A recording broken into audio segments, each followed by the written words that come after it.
तुम्ही पाहत आहात MCN न्यूज मराठी। यावल तालुका विधी सेवा समितीच्या वतीने यावल तालुक्यातील कोरपावलीच्या DH जैन विद्यालयात 12 ऑगस्ट रोजी बाललैंगिक अत्याचार प्रतिबंधक अधिनियम 2012 अंतर्गत कायदेविषयक जनजागृती शिबिर घेण्यात आले।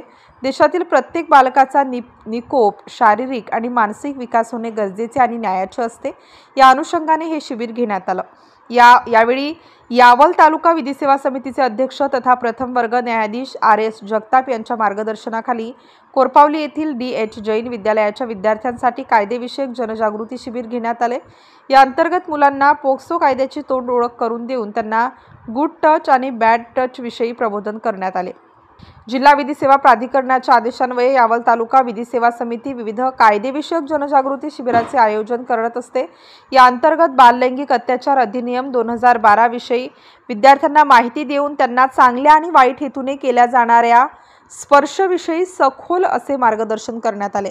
या कार्यक्रमाच्या यशस्वीतेसाठी शाळेचे चेअरमन राकेश वसंत फेगडे आणि यावल न्यायालयाचे वरिष्ठ लिपिक संजीव तडवी, समांतर विधी सहाय्यक हेमंत फेगडे, अजय बढे तसेच विद्यालयाचे शिक्षक व शिक्षकेतर कर्मचाऱ्यांनी विशेष परिश्रम घेतले। MCN न्यूज मराठीकरिता फिरोज तडवी, यावल। तर लक्षात आलं की 90% जे प्रकार आहेत ते कोणी केले? जवळच्या व्यक्तीने केले। जवळचा की ज्याला आपण बघत होतो, शेजारचा होता, नातेवाईकला होता किंवा घरातला होता आणि त्याच्याद्वारे ते कृत्य केलं गेलं। फक्त 10% केसेसमध्ये तो व्यक्ती अनोळखी होता। म्हणजे गुड टच आणि बॅड टच आपण जास्त सावध राहिलं पाहिजे, कारण आपल्याला बॅड टच कोणापासून धोका जास्त आहे? जवळच्या लोकांपासून। मग तो आपल्याला ओळखता आला पाहिजे। म्हणून आपल्याला त्याचं चांगलं स्पष्टीकरण आलं पाहिजे की गुड टच कोणाला म्हणावं आणि बॅड टच कोणाला म्हणावं। कोणाला म्हणाला अजून सांग? टच आलेलं व्हर्च्युअल टच म्हणजे जिथे तुमचा तो व्यक्ती जो आहे समोरचा व्यक्ती आपल्याला दिसत नाही, आभासी टच म्हणतात त्याला। तो जे मीडियाची माध्यमं आहेत, सोशल मीडियाची, त्या साधनांच्याद्वारे किंवा मोबाईलच्या द्वारे तो टच केला जातो है ना। तो टच आभासी टच त्याला म्हणतो, व्हर्च्युअल टच।